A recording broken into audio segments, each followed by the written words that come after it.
Yeah, I think there's a misunderstanding here. Libertarian people that affirm libertarian freedom believe that there are reasons. The chocolate cake is a reason. The treadmill is a reason, and there are reasons that go along with those influences. What Yes. we're saying is we choose among those influences, and we may not choose the But thing that why? our natural inclination is most inclined toward. And if did you say but why? Yeah, there's going to be a reason you pick one or over the And other. that's the presumption of determinism. The reason is that's what I chose Right, but why did you choose it? because that's what I chose. So there I, wasn't, I self-determined one over the but there other. wasn't a prior determining reason. Well, there in the sense that we choose among our influences. Well, sure, but there's going to be a reason. Like you have reasons for both, right? And you outlined both. On the one hand, maybe I Mhm. just want to self-indulge this one night. On the other hand, I want to get thin and skinny. One of those reasons is going to win out. It's not a complete 50-50 thing. There's going to be eventually either 51-49, or maybe the difference is much greater than that. But eventually, one of those reasons is going to win out over the other. Otherwise, you just don't choose either. Yes. Right. So it's the choice is determined by that reason. Well, but only if there's a subtle premise here that you're sticking in, and that is that one must choose the thing that one most desires.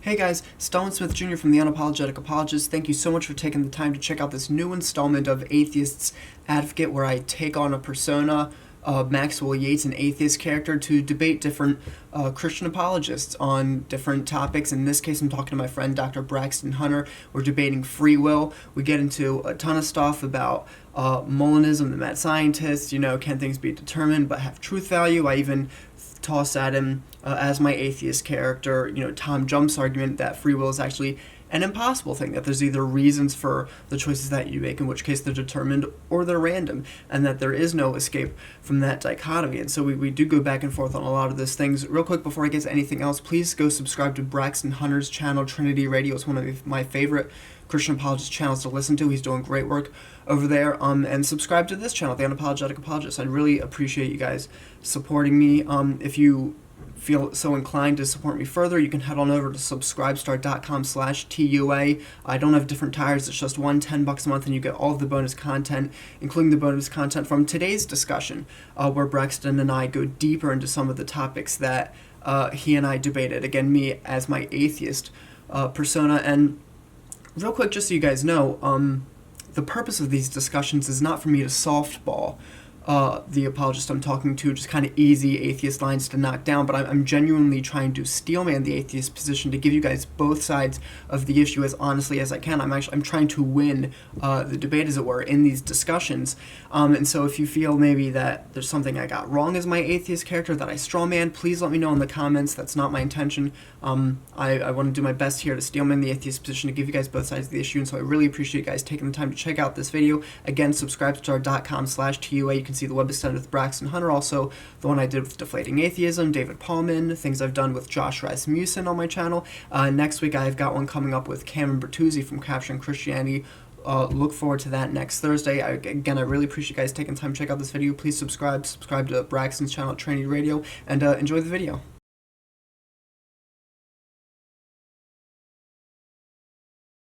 Alright everyone, welcome to another episode of Atheist's Advocate. I'm your host, Maxwell Yates. Today we are going to be debating the topic of free will. Is it possible? Is God necessary? To explain it, I have on the program with me Dr. Braxton Hunter, who has a very lengthy resume he demanded I read, but for now I'll just plug the Twitter at Brax Hunter, the YouTube channel Trinity Radio, and in a moment I'm going to bring him on to introduce himself, but first I want to play this video clip of him more or less bragging about his credentials, talking about what qualifies him to speak on these topics. So here's that clip. I grew up just always being that guy who's a little bit pudgy.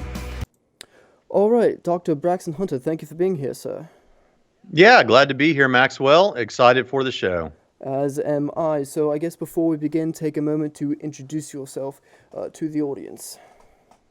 Sure. I am Braxton Hunter. As you said, I teach at Trinity College of the Bible and Theological Seminary. I teach apologetics and evangelism classes here. And also, I'm in administration at the school. But my heart is to see people who don't know the Lord Jesus Christ come to know him for the first time. And so I travel and speak a lot to that end. And that's me. That's pretty much what I do. Yes, well, as you're reading that off, it does strike me as well. You must be older in years, and I would get that from the bald head, although your face does look more like a giant baby, if I do say. But since we are going to be talking about free will today, I would like to give you the opportunity to open up by explaining what the free will argument is for people who may be unfamiliar. Yeah, so for the listeners, when philosophers talk about the nature of human freedom, they usually talk about it in terms of there's three different ways they conceptualize it. First, there is what is called libertarian freedom, and basically libertarian freedom says what you probably already think if you've never heard about this debate before, which is that you're free to nothing external to you determines what you do, that you make those choices, and it's not determined by anything outside of yourself. And can mean that perhaps you could have done other than whatever thing you ended up doing. So libertarian freedom, that's a fancy way of just saying that's what most people, the general population, already thinks that they have. And then on the other end of the scale, not that there's really a scale, is determinism. And determinism says that you don't have free will, basically, kind of bleak. But if we look at the past history of the universe, events are like a chain of dominoes, or billions of chains of dominoes that stretch back to the beginning of the universe. And it's all just cause and effect. So your choices are reducible to that past history of cause and effect in the universe, the formation of your neural structure, your past life experiences, the firings of neurons in your brain, and we call those firings your choices, but they literally could not have been otherwise, which means that you couldn't have chosen not to wear that hat that you're wearing right now or not to curl your mustache. Whatever the listener is thinking right now and whatever the listener believes right now, even as I'm speaking, could not have been otherwise. It had to be that way, even though they experience it as choice. Now, because they experience things as though they're making free choices, some people prefer to go under what they think is a third option, but it's really not a third option, called compatibilism. And what compatibilism does is it allows the determinist to use the language of freedom. So the compatibilist says, look, you're free in the sense that you can do whatever you want. And what more do you want than the freedom to do whatever you want? That's what's meaningful about free will. But you can't want whatever you want. But your actions are traceable back to those wants that you don't have any control over, and those are reducible to your brain states, which are reducible to your biology, and there you go again with the determinism all the way back. So compatibilism just is determinism. So there's really only two options. You either have free will in the libertarian sense, or you don't have free will, and determinism is true. So with that laying the groundwork, here's the argument. If God does not exist, then libertarian freedom does not exist. But libertarian freedom does exist. Therefore, God exists. So it's an argument for God's existence based on the reality of libertarian freedom.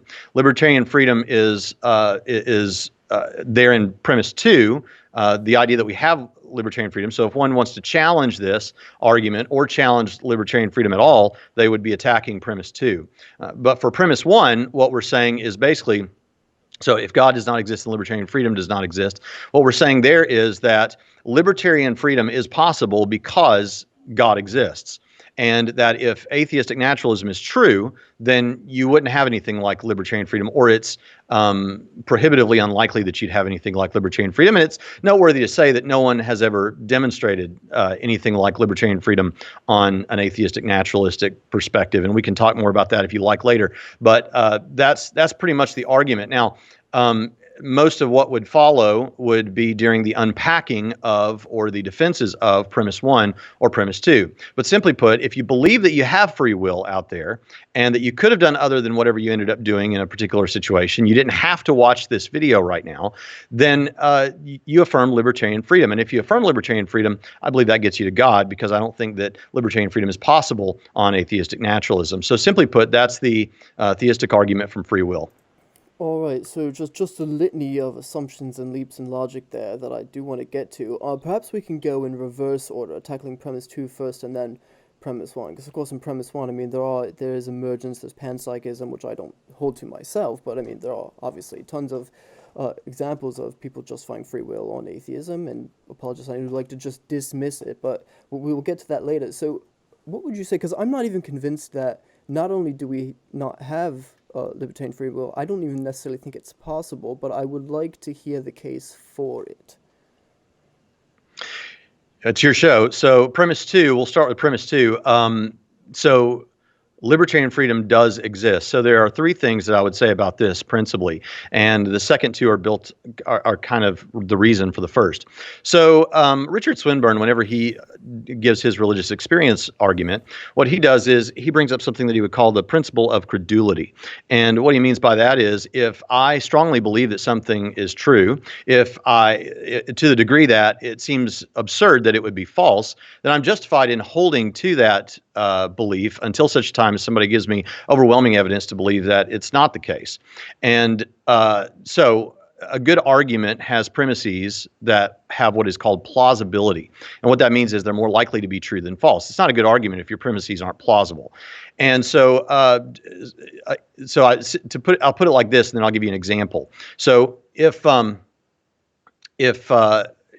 wants to challenge free will, they're going to have to present an argument, and that argument will necessarily, I think, well, I won't say necessarily, but it will likely contain premises, one or more premises, that are less plausible than our immediate experience of free will. So here's the example of how that works. So imagine I presented you with an argument that you do not exist, all right? And what kind of evidence would I have to present? How strong would that argument have to be to convince you that you don't exist?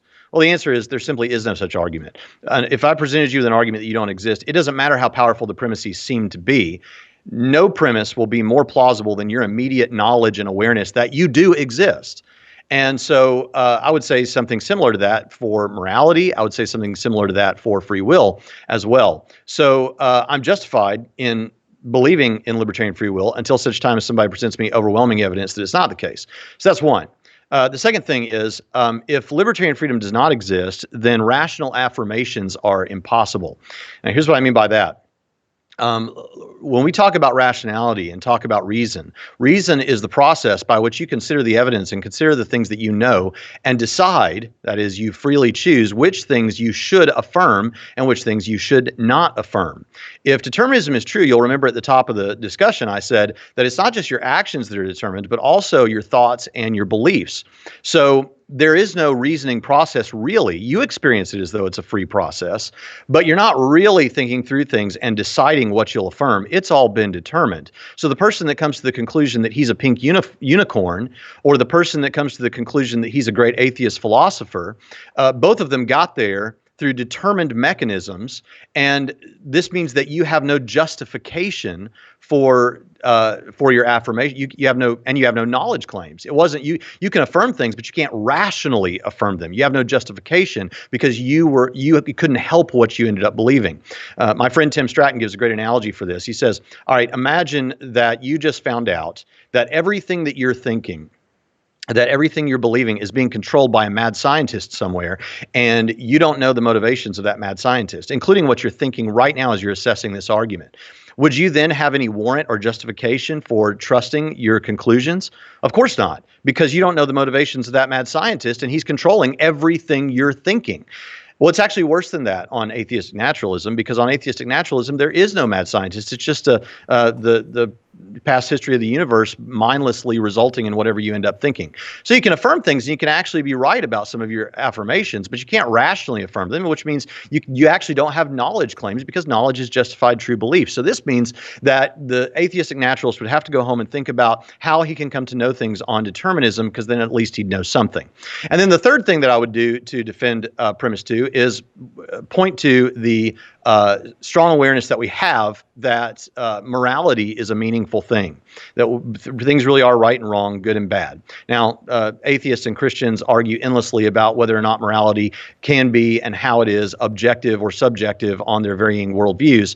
But the fact of the matter is that this becomes meaningless. If determinism is true, it results in what I call moot morality. I don't think they can have objective morality, but it results in moot morality. Even if I give you objective morality, morality becomes moot, because whether someone becomes a racial hater or becomes a philanthropist, there is no praise or blame. It was just all determined, and they could not do otherwise. Interestingly, Stephen Woodford and Alex O'Connor, YouTubers both, had a recent discussion where they acknowledged this, or at least Stephen Woodford acknowledged that, if someone does something horrific to a family, fill in the blanks. I don't want this video to be demonetized. So whatever horrible thing might have been done to a guy does to a family, we shouldn't hold him blameworthy. Now, we might put him in prison or something, but you can't hold him blameworthy because he couldn't help it. He was determined to do that. Now, if that gets your skin crawling, that's because you affirm some kind of morality that is meaningful, and you believe that this is an important thing and that morality is not moot. But that means you have to affirm libertarian freedom. So the principle of credulity, the impossibility of rational affirmations in the absence of libertarian freedom, and moot morality in the absence of libertarian freedom are all things that I would put forth in defense of premise 2, that libertarian freedom exists. Sure, very good points. I think I'll dismiss them quite easily.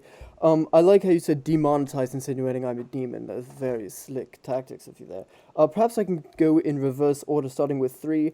I don't necessarily have a problem with that. I don't think morality is objective. I think it is subjective. I don't see how you could argue for anything like objective morality looking at the course of human history. So I don't think we necessarily need to spend a ton of time on that unless you would like to come back to it later. Well, hold on a second, because even if you'll recall, I said even if you go with subjective or objective morality, it doesn't matter, because whatever kind of moral structure you think exists, whether it's subjective or objective, we result in moot morality, which means that if a person does a genocide or goes out as a racial hater and commits crimes against people of another race, he couldn't help it.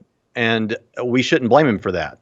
You might be willing to accept that, but I think that premise is so implausible that it would not stand up to the innate plausibility that morality is meaningful. Well, regardless, I mean, you said, for example, you can't blame, but of course we can blame. I mean, even if an individual is determined to do something horrific, we still put the individual behind bars, because guess what? We don't want to live in a society with that person. You don't need any kind of morality to justify that, to say, I don't want to live in society with that type of person. Moving to... Yeah, you can put them in prison, but you can't hold them blameworthy, at least not consistently. Well, sure, but like I said, I don't need to necessarily go down. I don't want to live in society with that person. I'll put him behind bars, and me not doing those things, I don't care if he's blameworthy. I'll live in a society with others like me. So you're willing to acknowledge the fact that nobody is blameworthy or praiseworthy because of determinism? Well, I'm going to work my way backwards through that. I'm not sure that the other 2 points do hold, but perhaps we can come back if you feel it's necessary.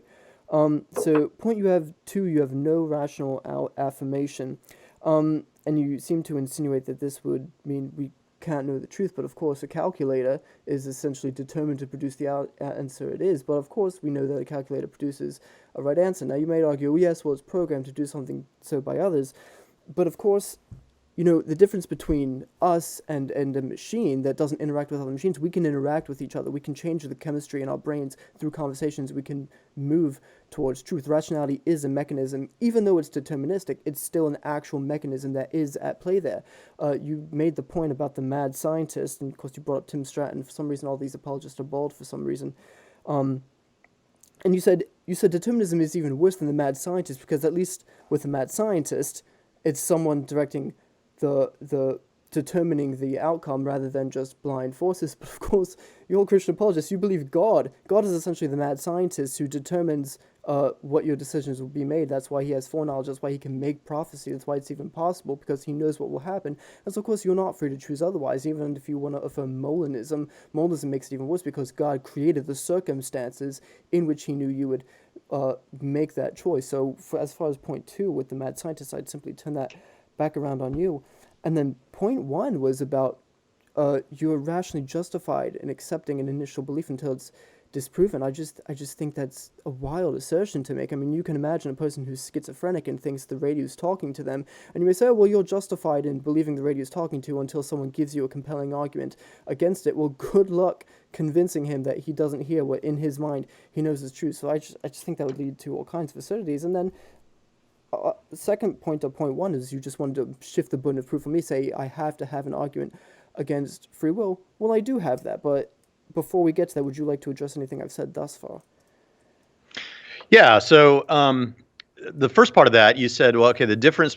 Well, first, let me say with a calculator and with a determined person, in both cases, you have a determined process. And so a calculator can get right answers. That's certainly true, and usually does, right? Unless there's something wrong with the calculator. But we wouldn't say that the calculator is functioning rationally. It's not reasoning to the right answers. It's just giving a predetermined outcome. And fortunately, we can check whether the calculator is right. But if we were determined to give wrong answers or come to wrong conclusions, we couldn't check if we were right. And if other people were telling us, we're determined to whether we're going to believe them or not, or who we're going to believe. So what you seem to have done there is you said, well, the meaningful difference between us and a calculator is, even if we're determined, there is this big process that we go through.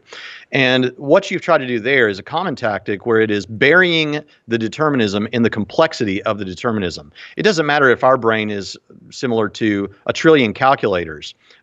It's still a trillion determined things that are not reasoning. They're just resulting in whatever they were determined to come up with. Then you mentioned Christian doctrinal perspectives on God determining things. And your point there seemed to be that if God exists, you can't have anything like free will. Would you like to expand on that point? Because I don't want to assume what you're trying to argue there. Well, I wouldn't even necessarily have to argue that we can't have free will, but even if I've heard a lot of Christian apologists try to take a perspective of monism, and I'm convinced that makes the problem worse, because under monism, you could even grant free will, and yet everything would still be determined, because the choice would become so meaningless, because the idea is God knows what we would, quote-unquote, freely do under any given set of circumstances, but of course he created the circumstances, therefore it was already determined in the process of creation, before we ever even came along, what we would, quote-unquote, freely do. So even if you would grant free will in that kind of system, I would just say it's meaningless. Are you saying that if someone wants to have free will on a Christian perspective, the only option available to them is Molinism? No, I'm saying monism makes the problem worse. I would say open theism is a much more rational perspective. So your position is that if you want to have free will on a Christian worldview, it's only open theism or Molinism? No, I think it's just open theism. So you think open theism is the only thing that gets you libertarian freedom? No. In my overall perspective, no. I'm saying as far as if we're addressing this idea of a mad scientist or someone determining our thoughts, the problem there is for the Christian, not for me. I don't think free will is possible anyway, even if there is a God, and we can come to that. Right. But what you're saying is that on theism, if a God exists, or if a Christian understanding of God exists, the only way you could have God existing and man having libertarian freedom is on open theism. Is that correct? Of the views I'm aware of, that's the most reasonable one to me, yes. There may be a view I'm not aware of. Why is that? Well, because again, I mean, and this is coming from the monists, not me. So if God knows what we would, quote unquote, freely do under any given set of circumstances, but then he chooses circumstance 1 as opposed to circumstance 2, 3, and 4, he's determining what the choice is going to be by creating the circumstances. Right. So let's put Molinism aside, and you're going with open theism as an internal criticism of Christianity from an atheist. So why is it that, for the listener who may not know, open theism holds that God does not exhaustively know future events, and there are various varieties of open theists, but why is that the only way that a person could have libertarian freedom on theism? Well, again, I wouldn't agree that even if open theism were the case, that free will would even be possible. I think, would I be right in assuming that the reason you think so is because if God knows the future and knows what will certainly happen, then it must happen that way, and therefore people don't have libertarian freedom? Is that the perspective? Well, of course. I mean, how else could you have prophecy? How could prophecy be a real thing otherwise? Yeah, so this is a common modal fallacy that assumes that knowledge is somehow causative. God knowing the future is a different question from whether or not he causes the future to be the way that it is. No analogy is perfect, and I'm not God, but if I've seen the new Star Wars movie and you haven't, then I have prior knowledge of what's going to happen in that movie before I show it to you, but that doesn't mean that I caused everything to happen in the movie that did. And if I had, I guarantee you I would have changed a couple of things, even though it was overall a pretty good flick. So the fact of the matter is that this knowledge is not causative. Prophecy can happen because God knows what will happen, what free creatures will do, and prophecies happen according to what God knows will happen, but those things that he knows will happen freely. Well, I'm not convinced. Again, your analogy, and I know you said it wouldn't be perfect, so I perhaps should not rig you over the coals too poorly for it, but the movie has already occurred, even if I haven't seen it. A very relevant difference would be if the movie hadn't even been made, if the production hadn't even begun, and you somehow knew the outcome. Yeah, I would, and your knowledge of that outcome was infallible. Yeah, I would say they don't have much freedom to say maybe at the last minute change the ending or something like that. Yeah, and I won't rake you over the coals too much because you are an atheist, and it is a common atheist response to do it this way. But you are challenging the analogy instead of the point of the analogy. But hey, that's fine. We can move on if you like. The point that I want to make is that the fact that God knows the future does not mean that man is not libertarianly free. Even on Molinism, I should say, I do suspect that God has middle knowledge, which is the chief engine behind Molinism. I'm a mere Molinist, if you like, and even on Molinism, you're calling that determinism, but it's simply not. That's just factually wrong. That's just incorrect. If you're positing man has libertarian freedom, then determinism is not the case. It just isn't. But what you're wanting to say is that given man's libertarian freedom, God still is able to control the ultimate aspects of the universe. Molinists don't necessarily think that every little detail of everything that happens in the universe is ultimately the way God would have liked it. Or else many Molinists would say there wouldn't be any evil. It's just that among possible worlds and feasible worlds that God could create, where he gives man free will, this is the one that most appropriately fits the goals that he wants for mankind in the future. So all that said, I'm happy to move on, but I think that point stands.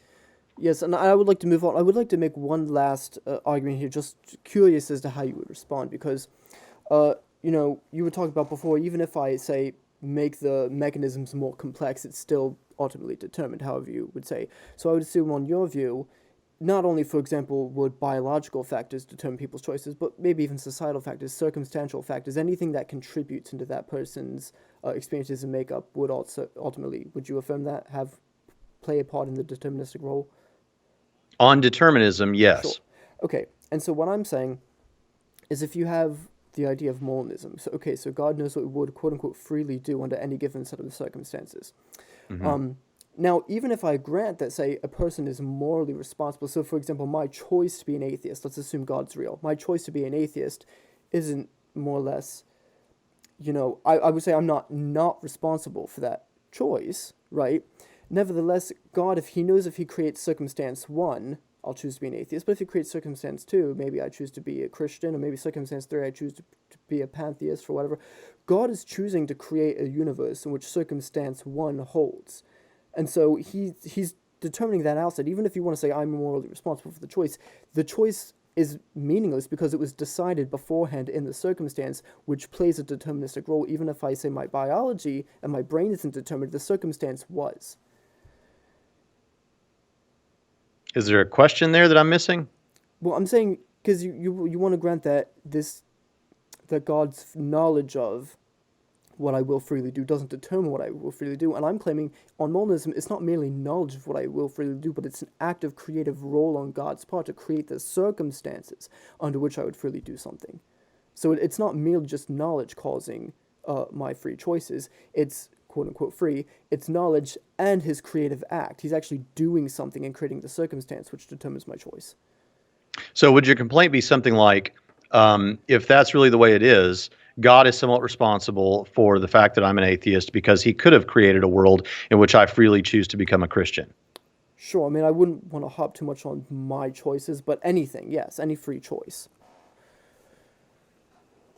So it's not an issue about your salvation or you're deciding to become an atheist. It's just that any choice that's made, God is ultimately bearing some responsibility in the fact that he chose to actualize the world where that event occurs. Yes.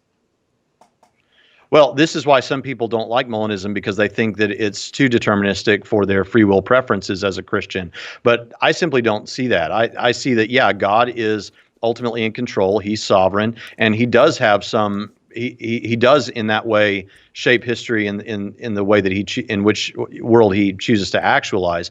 But most Molinists will say something like this: "That's fine, because it may well be that you would freely choose to reject God in every feasible world that God could create. So it may be that there is no such other world where you would have freely chosen to become a Christian." And so I know you're not specifying just salvation that we're talking about here, but the point is that God is, we trust that God is choosing to actualize the quote unquote best, or best isn't the right word, but the world that most fits what his ultimate goals are. And because of that, many Molinists will reduce that to God chose to actualize the world of free creatures where the most people freely choose to accept Christ. Sure, and I'll accept that for now, so we can move on. But I should say the relevant point here is on Molinism, or at least most Molinist perspectives, libertarian freedom is secure. I know that you might want to say it's only technically secure, but it is secure, and that's what's important for the discussion. So there.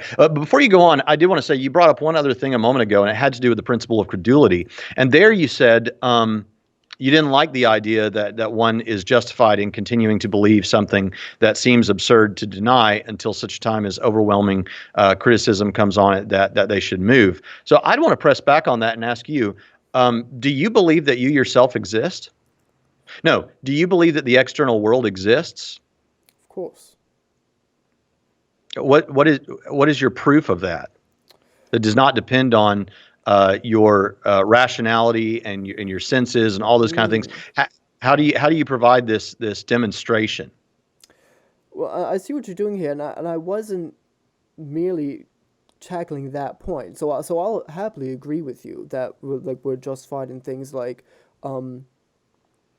the belief of the external world, as you just brought up, and even free will, if you want to call it that. And I'll even grant the point for free will, because I do think I have an argument that overrides what my initial belief would be. I was just saying that as a principle, of course, you can't rely on that alone, because there are all sorts of things that may seem intuitively obvious at first, but then can easily be disproven.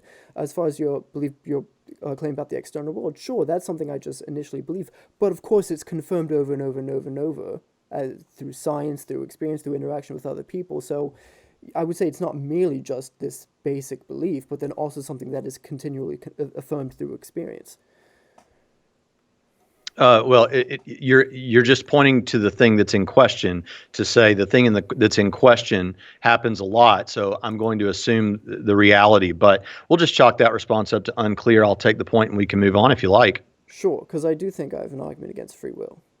All right. And I would like your take on it. So, and this argument, by the way, is not, you could say, just a biased perspective as me as an atheist who is a determinist, but I would say this argument holds even if a God exists, and it would have to apply to God himself. So the idea is you essentially have two options. The things are either done for reason, what you want to call choices. Choices are either made for reasons. There's reasons you made the choice. And if you can say that there's actually no reason that contributed to this, then it's random. In either case, free will isn't a thing. That's not a third option. You would have to demonstrate that there's this third alternative called free will. I'm not convinced that that is an actual thing. I think it's something we made up to make us essentially feel good, because as you said, we just kind of feel, we just intuit that we have these free choices, and so I think we've kind of made up this third alternative. But at the end of the day, that third alternative can actually get outside the box of either there was reasons for the choices made or there weren't any reasons, so it was random. Yeah, well, first of all, I would respond by saying, and this may sound like a cheap shot, but it's a very relevant point, that on my second defense of premise 2, with the rationality, nothing that you just said is meaningful at all, and I have no reason to believe it, and you don't have any reason to believe it either, because with determinism, rationality goes out the window. That's a relevant point to make. However, I'll respond directly to your point. I think that your point actually becomes circular and ends up affirming itself. So this is a common thing to say. Oh, you've got either it's random and meaningless, like I don't even know what I'm going to do next, right? If that was the case, or it's determined by something. And so let's frame it like this. Let's say that I come into my house and there's chocolate cake over here and there's a treadmill over there. I'm influenced in both directions. I'm influenced toward the chocolate cake because I want to rub it all over my face and eat it and get the instant gratification. I'm influenced toward the treadmill because I don't want to look like an adult baby, as you put it. I want to look like the young Channing Tatum that I know I can be. But here's the thing. The determinist will say, whichever thing I end up doing is what I was determined to do. Whichever one I end up doing was the one that I was more influenced toward by the thing. It's the one that I wanted or desired more. And then that controlled me. I want to point a couple of things out here. First of all, there is a difference between me wanting something more and being influenced toward it. See, people that affirm libertarian free will do affirm that we have influences. And in fact, I think I could go so far as to say that much of the time, I ride on something like determinism with simple things that I do. It's a difference I would make between picking and choosing. So if I'm walking up to a gas station and there are two double doors there, two double glass doors, and there's no sign that tells me I should go in one or the other, I'm not thinking too much about it. I'm just going up to one and opening it. That's a picking choice, as a picking example. But a choosing example would be, who am I going to marry? What field of study am I going to go into? What am I going to do for a job? These are things where there's a lot of chaos in your brain as you're thinking through and weighing options, and it's not a picking sort of deal. I think that when the picking things, my influences probably win the day. But with choosing, the libertarian says you have those influences. The chocolate cake is there, the treadmill is there, but you get to choose among your influences. So as a result of that, is it that there is no determinism, or is it that determinism wins? Well, I'm self-determined. I serve as the decider. Now, to back that up a little bit more, the beginning of the universe. I'm not going into another argument here, but I'm just backing this point up this way. Whatever was the beginning of the universe, whatever caused it, would have no prior determinism. And we're talking about the whole cosmos, not just our local representation of the universe, as often is trotted out. Whatever began the physical universe, there was no prior determinism for it because there was no prior for it, right? It was the first thing. There simply was nothing external to itself to cause it to do a particular thing. So something like this must already exist. And for a Christian theist, that's pretty easy. God must have libertarian freedom because there was nothing external to God to determine God's choices. I would say, that it makes sense on Christian theism because the libertarian choice is us serving as little creators. Now, before the Christian audience thinks that I've gone into heresy, God creates universes and he creates them from nothing. We create choices and we create them from pre-existing influences. But that is a minor creative act that we have that the animals, I would say, do not have. And it's a way that we're like God. So if you ask then, okay, but if you're self-determined, what caused you to pick one or the other? And here's where the circularity comes in.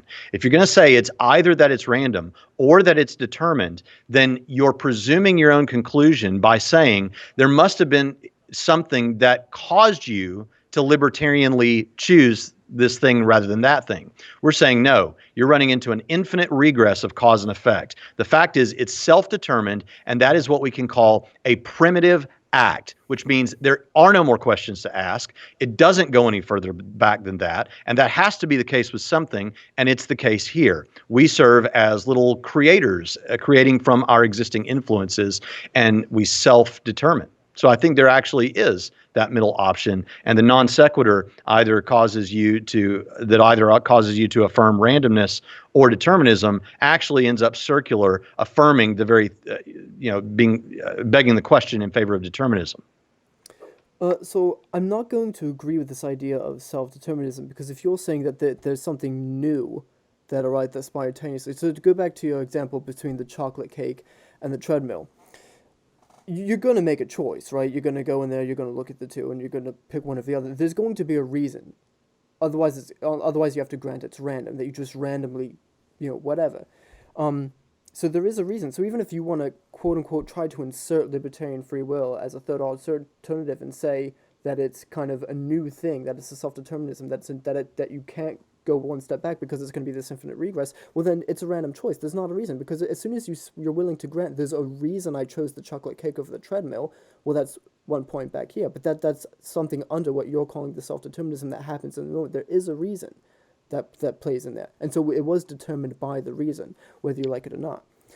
Yeah, I think there's a misunderstanding here. Libertarian people that affirm libertarian freedom believe that there are reasons. The chocolate cake is a reason. The treadmill is a reason, and there are reasons that go along with those influences. Yes. What we're saying is we choose among those influences, and we may not choose But the thing why? that our natural inclination is most inclined toward. And did you say but why? Yeah, there's going to be a reason you pick one or the other over the And other. that's the presumption of determinism. The reason is that's what I chose Right, but why did you choose it? because that's what I chose. So there wasn't, I self-determined one over the but other. there wasn't a prior determining reason. Well, there in the sense that we choose among our influences. Well, sure, but there's going to be a reason. Like, you have reasons for both, right? And you outlined both. On the one hand, maybe I just want to self-indulge this one night. On the other hand, I want to get thin and skinny. One of those reasons is going to win out. It's not a complete 50-50 thing. There's going to be eventually either 51-49, or maybe the difference is much greater than that. But eventually, one of those reasons is going to win out over the other. Otherwise, you just don't choose either. Yes. Right. So it's the choice is determined by that reason. Well, but only if there's a subtle premise here that you're sticking in, and that is that one must choose the thing that one most desires. No, because maybe you say, well, I've been every day for the past 2 years, I've chosen the treadmill over the cake, right? And now perhaps you have, I don't know, a wedding day coming up, you want to fit into a suit, and so you could say the reasons in favor of choosing the treadmill win out. But perhaps you say, but one night isn't going to change the past 2 years of work, so I'm going to choose the chocolate cake. You can technically have greater reasons for the one, but that balance can shift as soon as you say, oh, but there's a reason because then it's the past 2 years that actually contributed to the reason of saying, well, I can choose the chocolate cake because it's only one night. Either way, there's going to be a reason that wins out. And that, Well, if you're saying that you don't think that we always choose what we most desire or what we most want to be the case, that's actually inconsistent with determinism. So it's embarrassing that I have to help out an atheist determinist with this. But on atheistic determinism, the reality is you're choosing what you most desire in each situation. So what you did, perhaps without realizing it, is you said that states of affairs changed such that now where I didn't desire this one the most, now I do desire this one because of new information more than the other one. So it's still a case on atheistic determinism or Christian determinism that you're doing whatever it is that you most desire or you have more of an inclination toward at a particular point. On the libertarian view, and perhaps not all, but on my view, it may well be the case that you don't necessarily do what you most desire. And this actually allows for a very meaningful thing that I also think is intuitive for people, which is pure altruism, pure genuine sacrifice. And we can talk about that if you like, or I'm happy to continue on this line of thought. well, I mean, either way, there's going to be a reason you chose that thing. And there's the presumption of determinism. Well, no, it's not a presumption. It's obviously if there's not a reason for it, then the only other alternative is it's random. It's a self-determined, created thing by the agent. But there's a reason he chose that specific thing. Even if you want to say Yeah, he's, self-determined reason from among his sure, well, influences. but even there, he still has to have a reason. It's still determined by the reasons. He has a reason, but what you want is something had to determine him to choose one or the other. And that's the circularity and the begging of the question. See, no, I don't agree, and this is why. Because, for example, well, no, I don't want to shift to that point too quickly. But one of the things you like to say is, according to libertarian free will, we could have done different, right? So That is sufficient, but not sufficient and necessary for libertarian freedom. In fact, I could grant everything you're saying right now in a sense and say that I still have libertarian freedom because what is sufficient and necessary for libertarian freedom is that nothing external to me determined my actions. But the subtle undercurrent that's going on here is you're not wanting to just say there's reasons. I agree with you that there's reasons I chose one thing over the other. yes. What you're wanting to say is something external to you determined that you would choose one over the other. I'm saying it is the reasons that you just granted. I'm saying we choose among our influences. None of them determine what I'm going to do. I Yeah, have I'm reasons, not but I saying that, choose say, among. biological influence is the only thing at play. There are external reasons for maybe you want to do something for others, you want to help others, you can have all kinds of reasons, but it's the same fallacy that you complained about earlier between when I said, well, we're much more complex calculators, that we have rationality as part of the mechanism. You're saying, well, just making the mechanism more complicated doesn't get rid of the fact that it's determined, and then That's you right. just committed the same fallacy by making the distinction between picking and choosing. All you choosing is just a more complex form of the picking. It's just a much more complex reasoning process that has to go on there. It doesn't mean that there aren't ultimately reasons why you chose your wife, just because it's more complex than picking a door. No, the difference is, and we actually see this in the Libet experiments, that when someone picks. So I don't know if you're familiar with the Libet experiments, but this guy ran some experiments to see. The modern iterations of it are we have these electrodes stuck to your head, and they're going to measure your brain waves, and you get to pick one of these. But you get to move your finger to select one of two buttons, and a light's going to come on. And we're going to look at your neural capacity and see if we can tell which bulb you're going to ignite before you're aware of which bulb you're going to ignite. And so the person moves to pick, and hey, lo and behold, before they get to the button, the light is on. And so that's an example of picking. But Libet himself said there actually is this, what we call free won't. So if you don't want to affirm free will, you still can affirm free won't, which results in free will, which is when you're just picking one thing or the other and there's no stakes. Yeah, it's just an impulse. There's nothing really to it. It's muscle memory almost. But with a more thoughtful process, you can actually refrain from the pick. And that's when we would start calling it choosing. So you're right in a sense that it's all going on. It's whether you're exercising your free will or not. You can kind of choose whether to exercise the free will or just kind of float along. I'll go through whichever door I want. Well, sure, but of course that same reason would have to apply, and it would be a non-distinction at that point. If you're saying that even in the most more fundamental thing between choosing between two buttons, if I can refrain in that circumstance, but then also a much more complex decision, you could back out on the wedding day, right? You could run away. You could be halfway down the aisle, turn around, run away. There's a non-distinction there. Just one's a much more complex set of reasoning than the other. No, I strongly disagree because in the case of someone refraining from pushing the button that they're about to push, so when we run these experiments, someone will push the button, push the button, push the button, and when you tell them what's going on, and they realize, oh, this thing's going to predict before I know which thing I'm going to push, now they're not picking anymore. The simple picking thing turns into choosing because they think, I'm about to push this thing, but I'm going to make this guy's point, and they refrain. So you can slip out of picking into choosing. Are you exercising your free will at a higher level? Because you introduced a new reason for the person to refrain, and it was determined by the reason. You're back to it. You introduced a reason for them to start exercising their free will. Well, no, but that's the problem, is you can't escape this dichotomy if it's determined by the reasons or it's random. I mean, what I've said already is it's a primitive action. It's self-determined, and there are reasons. It's just that those reasons don't determine what you're going to do. And I don't see how you could possibly know that. If there's reasons for you to do something and you choose based on those reasons, it's merely a speculation to look back in retrospect and say, yes, but I could have ignored the reasons and done something else. But it's not just looking back in retrospect. It's on the basis of other reasons that I gave you that in support of premise two. So we have a cumulative case here, abductively giving you libertarian freedom. So So we have this cumulative case, and you're saying, yeah, but you're just looking back and deciding that. No, I'm not looking back and deciding that. I'm looking back on it with the knowledge that comes along with the whole cumulative case and saying, here's the way it seems to work. And what I would say adds on to this is, as a Christian theist, now I could introduce a whole other argument to make this part of a cumulative case, but if the beginning of the universe, if the universe began from a spaceless, timeless existence of nothingness, right, then whatever serves as the cause of the physical universe, there was no prior determinism, which means that the cause of the physical universe would have to have libertarian freedom. And what sorts of things have libertarian freedom? Agents do.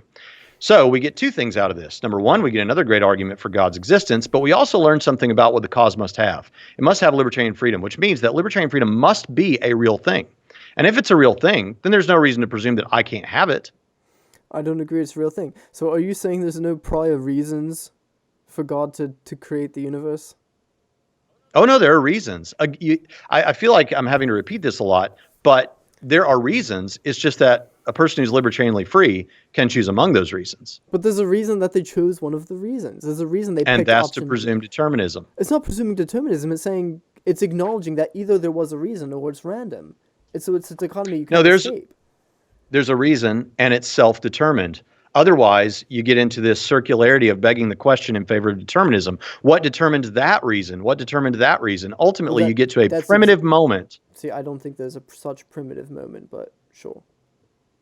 Well, we can let the audience decide. How's that? Yeah, that's fair. Because your point of, like, well, then you couldn't be a monist. Like, the whole point of monism is God had reasons to choose one kind of universe over another. And I would say his choice is determined by those reasons. And I don't even see how you could yourself disagree with that. For example, I would say God is almost determined by his goodness to not create a universe that's just full of gratuitous suffering with no salvation end goal in mind.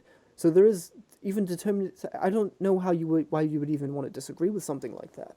He self-determined that, and I know it's very popular for Christian thinkers to say something like, because God is maximally good, he must always do the maximally good thing, as if there's this God substance that God's made of that forces him to always do the maximally good thing. I think that he's maximally good because he happens to always do the maximally good thing freely. Yeah. See, but that's what you do. You acknowledge the mechanism. You acknowledge that, okay, things are either done for reasons or random. But no, they're done for reasons. You just kind of sprinkle the word free in there to make it sound like we can free, like we aren't determined by the reasons. And I think maybe that's a point. Maybe you have a good point because we are running low on time. Maybe we could just kick it to the audience. Let me just clarify. Let me just say this one more time. At each juncture, I've said we do things for reasons. It's just that those reasons do not determine what we do. We choose among our influences. And then to push it further back is to presume circularly that determinism is true. Well, no, I think and perhaps I'm guilty of this to a point too, but to me, it's only because in my mind, if you say, okay, there are like say you have 3 options and there are individual reasons for each option, right? And you look at each reasons and then you pick option 3, there was some overriding reason why you thought the reasons for 3 were better than the reasons for 1 and 2. And I'm just saying, I don't know how you can possibly escape that by just inserting the word free as though it was freely chosen. Well, because this is the very point we're discussing, which is there such a thing as self-determination and libertarian freedom? And I'm saying yes, and you're saying, but that would mean determinism is false. And I'm saying right. And you're like, but that doesn't make any sense because determinism must be true. No. But that's the whole point that we're under discussion. I'm willing to grant self-determination, but I'm saying if you self-determined reason 3 over reasons 1 and 2, there was a reason you did so. Otherwise, it's random. It's self-determined. By the reasons. Yeah, there are reasons, but you choose among your reasons. But there's going to be a reason you make a choice for one over what I really others. want people to see here is, do you recognize that what you're doing is you're saying there had to be determinative factors at every step? No, I'm saying some of it can be random. I'm saying I'm willing to grant those 2 options. There's either reasons that is determined, and it's determined by those reasons, or it's random. I'm saying this third option you want to insert there as free will. I just don't see as an actual thing that plays. I think it's just something we say. You don't affirm libertarian freedom. I think it's just something we say to make us feel good because we feel like we're freely choosing stuff, and we don't like the thought that it's really determined that it wasn't free, and so we just kind of assert this mechanism that I don't think fits within the dichotomy I've presented. Well, that's interesting. It's an interesting thing. So you're right that there are a lot of people that would like for libertarian freedom to be true, and I'm happy to say that I'm one of those. I would like for libertarian freedom to be the case. Little girls and perhaps little boys long for the wedding day. They wishfully hope that will be true. But it actually does turn out to be true that they get married. Some people wish to win the lottery, and it actually turns out they win the lottery. So the fact that people want libertarian freedom to be true is irrelevant to the point. What you've still got to deal with are the 3 points made under premise 2, that we have moot morality, that rational affirmations are impossible, and the principle of credulity. You think that this point kind of overturns all of that. But the fact is that all that's going on here, as far as I can tell, is a begging of the question in favor of determinism as an alternative to randomness. Well, sure. Well, we are out of time. I mean, I did refute those 3 points the second you brought them up. So I mean, audience can go back to the tail of the tape for themselves.